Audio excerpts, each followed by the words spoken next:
읽겠습니다.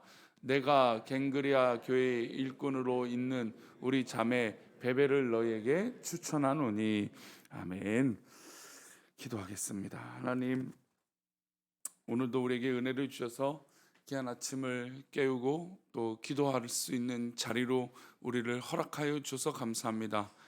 방금 찬양했던 것처럼 주를 앙망하는 자 주 안에서 강건한다고 말씀하셨사오니, 하나님, 우리가 늘 주님을 찬양하고 앙망함으로 우리의 영혼이 소생케 되어지며 강건할 수 있도록 복을 내려주시고, 특별히 우리 성도들 연약한 가운데 있는 영육의 고민들이 있거든 주님 치료하시고 강건케 하여 주셔서 주님의 은혜 가운데 살아가도록 은혜를 베풀어 주옵소서.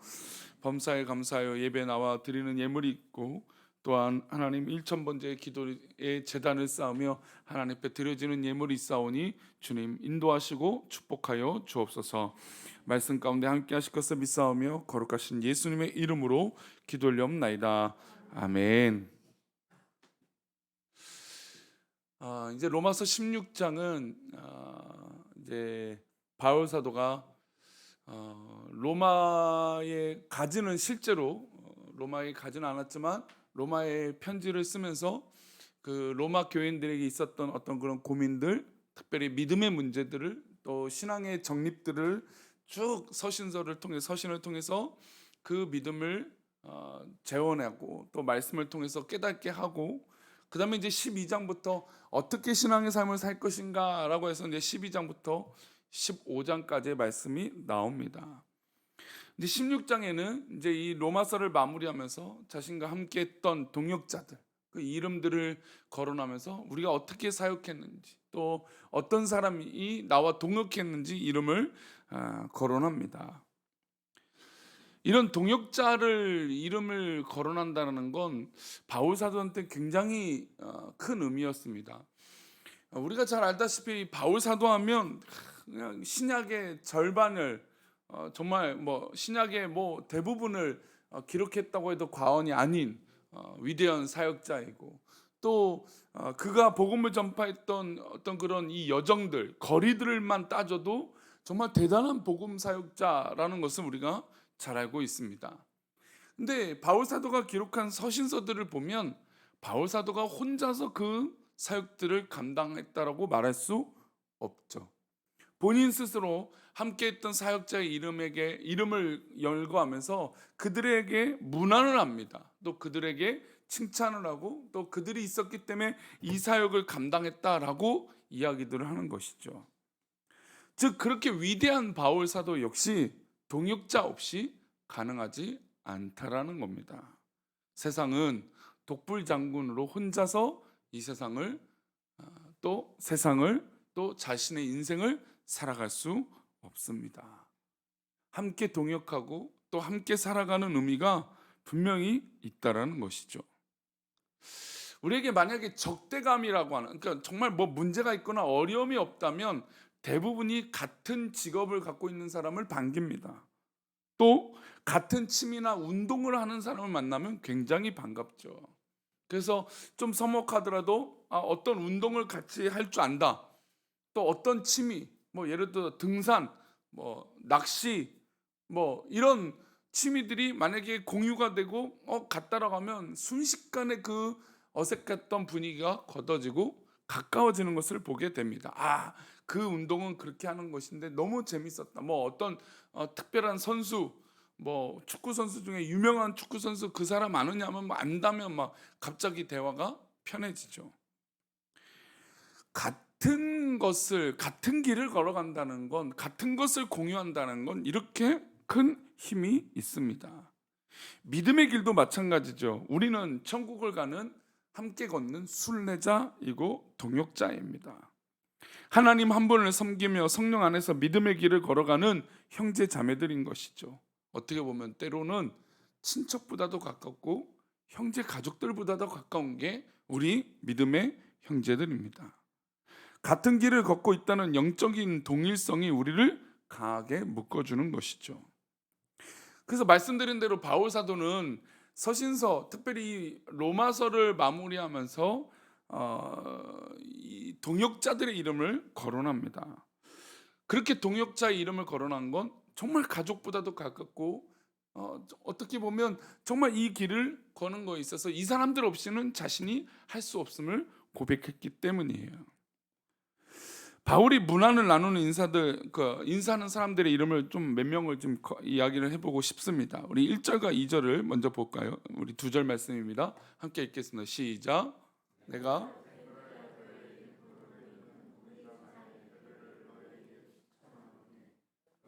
주 안에서 성도들의 합당한 예절로 영접하고 무엇이든지 그에게 소용되는 바를 도와줄지니 이는 그가 여러 사람과 나의 보호자가 되었음이라. 아멘. 먼저 등장하는 사람은 누구입니까? 베베예요. 우리가 이제 예수님 당시에 참 이 초대교회가 또 이 예수님 사역 이후에 참 놀랍게 변화된 것이 하나가 있다면 여성 사역자들이에요. 뭐 사실 뭐 현대 교회만 뭐 여성의 뭐 평등과 인권 뭐 지금 뭐 우리 사회가 그런 이슈들이 있지만, 그러나 이 예수님 당시에 또 게다가 2000년 전 당시에는 여성들의 지기가 뭐 지금도 중동은 참 여성들의 지기가 어려움이 있잖아요. 뭐 그런 형국이 있던 이 시대가 바로 2000년 전이었습니다. 그런데 이 복음 전파와 사역들을 보면 여성들의 역할이 굉장히 컸다라는 걸 알 수 있죠. 지금 본문에 등장하는 여인도 베베라고 하는 여인입니다. 베베는 여성이었지만 강인했습니다. 로마서를 교회에 이 로마 교회에 전달했기 때문이에요. 그만큼 바울 사도에게 뭘 받았던 사람일까요? 신임을 받았던 분이었습니다. 그리고 바울이 이 여인을 이야기하는 것은 베베는 나의 보호자 같은 사람이다라고 얘기를 하고 있습니다. 도대체 그녀가 어떤 사람에게 바울과 여러 사람의 보호자가 될 수 있었을까요? 사람들을 보호하고 영적으로 돌보는 일은 간단하지 않습니다. 우리가 누군가를 전도해서 교회에서 정착시키는 것 쉽습니까? 굉장히 어려운 일이죠. 그런 어려운 과정이 필요한 것입니다. 그런데 베베는 바울과 여러 사람들을 대하면서 그들에게 울타리가 되어지고 그들에게 보호자가 될 수 있는 역할들을 했던 것이죠. 이것은 단순히 뭐 돈이 있어서 가능했던 것도 아니고 권력이 있어서 가능했던 것도 아닙니다. 어떤 믿음이 있었기 때문에 가능한 일일까요? 하나님에 대한 신뢰와 하나님에 대한 믿음이, 예수님에 대한 믿음이 확고히 있기 때문에 이들에게 또 바울에게 보호자의 역할을 할 수 있었던 것입니다.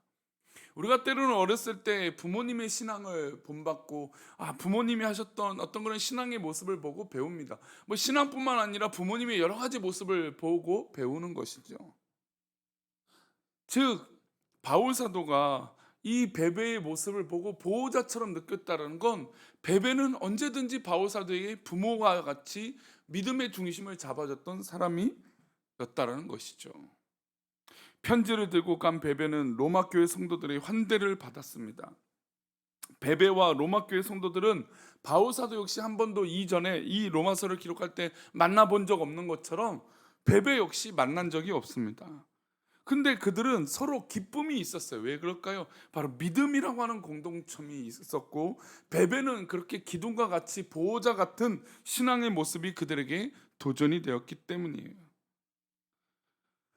예수 그리스도 안에서 그들은 형제 자매라고 불렀습니다. 참 이 초대교회에 참 놀라운 것은 우리가 사도행전에 성령의 기름 부으심 받고 초대교회 성도들이 떡을 떼고 자신의 재산을 공유하고 정말 복음을 위해서 한 형제가 되고 자매가 되었다는 것을 우리가 알고 있습니다. 그래서 우리 한국교회 한동안 저도 어렸을 때 언어를 교회 가자마자 바꿨던 것이 형제님입니다, 자매님입니다 라고 불렀어요. 언니 오빠가 단순히 아니었죠.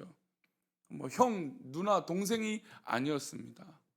그저 자매님, 형제님이라고 부르면서 우리가 주 안에서 예수님이라고 하는 공통 분모가 있다라는 것입니다. 베베가 바울의 근황을 로마 교회 성도들에게 알려주었을 것이고, 또 로마 교회 성도들을 바울 이야기를 들으면서 정말 로마 교회 성도들이 도전이 되었을 것입니다. 야, 바울 사도 역시 그런 사역을 감당하구나라고 하는 믿음의 도전이 있기 때문에 이들은 급속도로 가까워졌다는 겁니다. 이런 깊은 영적 교제가 우리에게도 있기를 축복합니다. 우리가 단순히 어떤 물건을 사고 어떤 좋은 데를 가면 막 기분 좋게 대화를 풀어가는 것처럼 우리에게도 이 복음에 대해서 기분 좋게 풀어가는 은혜가 있기를 축복합니다. 내가 기도했더니, 내가 하나님 앞에 매달렸더니, 내가 하나님 앞에 이런 봉사와 사역을 했더니 이런 기쁨과 은혜가 있었더라. 그렇게 얘기했더니 상대방에도 맞아, 나도 그렇게 기도했더니 그런 은혜가 있었어. 나도 그렇게 봉사했더니 하나님이 그렇게 나를 인도해 주셨어 라고 하는 이 믿음의 공통 분모, 공통점은 우리에게 새로운 활력이 될 줄 믿습니다. 베베가 그런 역할을 했다라는 것이죠. 바울은 이어서 또 로마 교회의 한 이 부부를 소개합니다. 브루스길라와 아굴라입니다. 안부를 묻는데요. 우리 3절과 5절 말씀인데요. 좀 길지만 3절의 말씀 보겠습니다. 너희는 그리스도 예수 안에서 나의 동역자들인 브리스가와 아굴라에게 문안하라. 그들은 내 목숨을 위하여 자기들의 목까지 내놓았나니 나뿐 아니라 이방인의 모든 교회도 그들에게 감사하느니라. 또 저희 집에 있는 교회도 문안하라. 내가 사랑하는 에베네도에게 문안하라. 그는 아시아에서 그리스도께 처음 맺은 열매니라. 이 브루스길라와 아굴라는 처음 어디서 바울 사도와 연을 맺었냐면 고린도에서 연을 맺었습니다.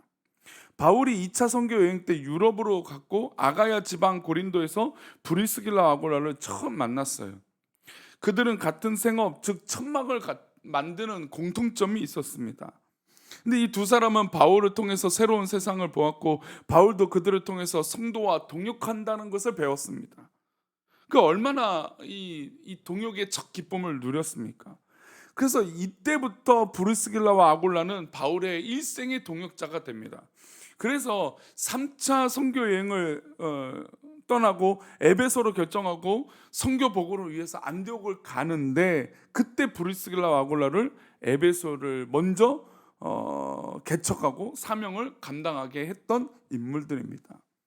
그들이 에베소 교회를 돌아보고 개척하고 두란노 소원을 세울 때 이 요한의 세례만 알았던 아볼로를 깊이 있는 영성으로 가진 자로 세워서 고린도 교회로 파송했습니다.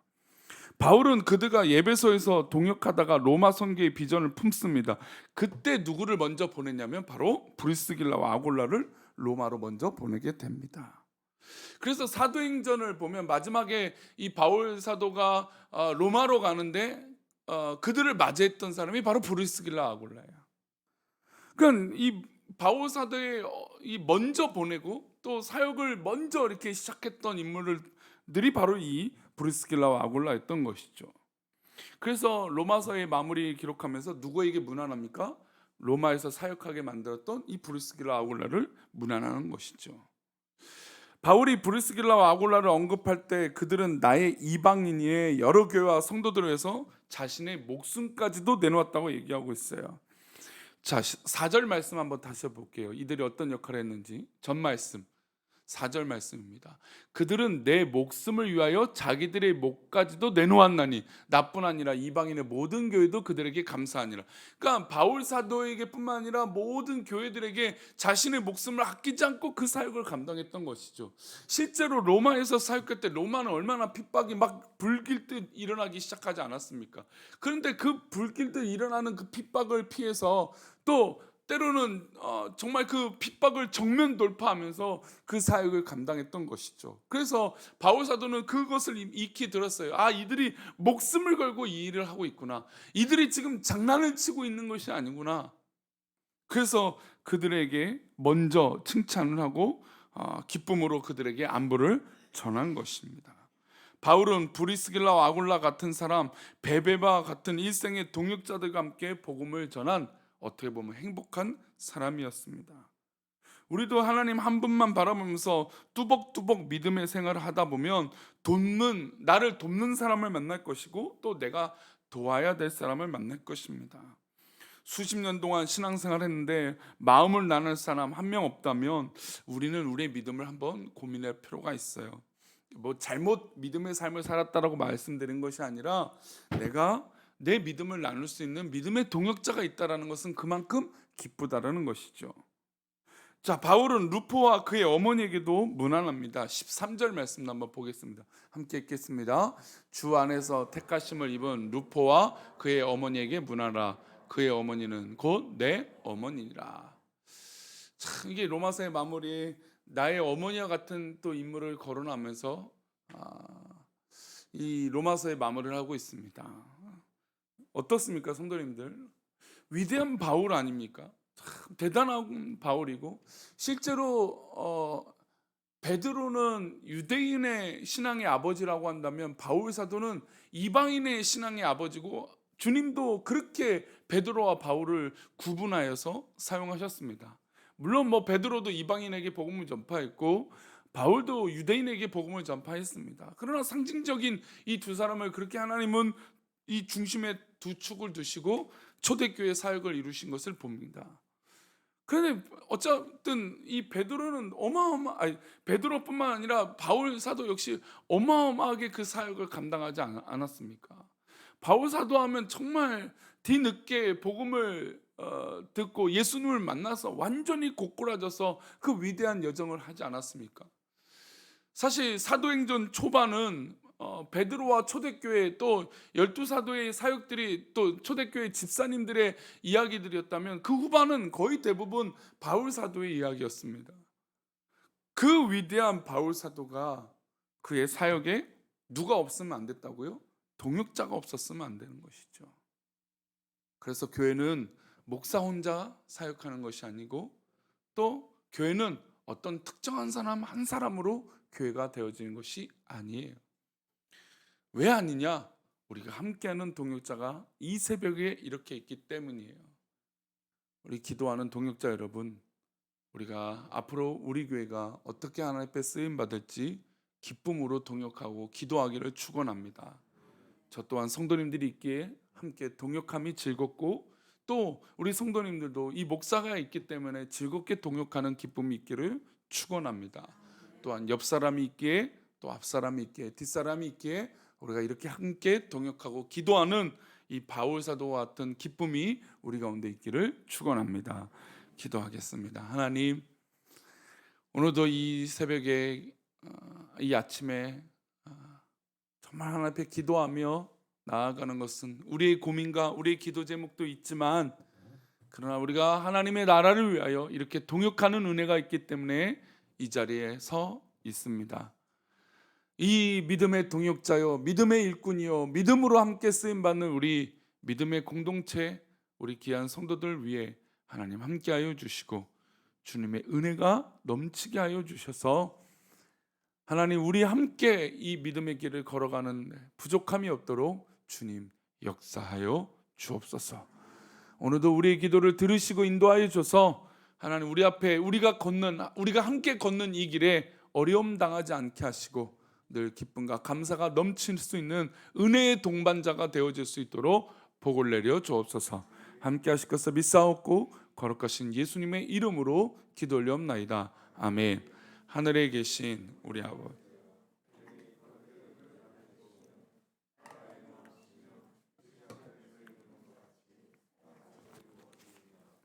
오늘날 우리에게 일용할 양식을 주옵시고 우리가 우리에게 죄 지은 자를 사하여 준 것 같이 우리 죄를 사하여 주옵시고 우리를 시험에 들게 하지 마옵시고 다만 악에서 구하옵소서. 대개 나라와 권세와 영광이 아버지께 영원히 있사옵나이다. 아멘.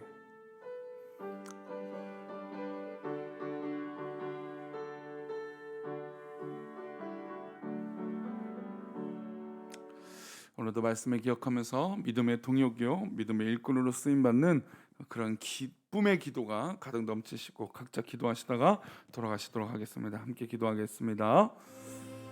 아버지, 감사합니다. 우리를 인도하시고 함께하여 주신 하나님, 우리가 동행하여 주시고 하나님 역사 가운데 살아가게 부족함이 없도록 인도하여 주옵소서.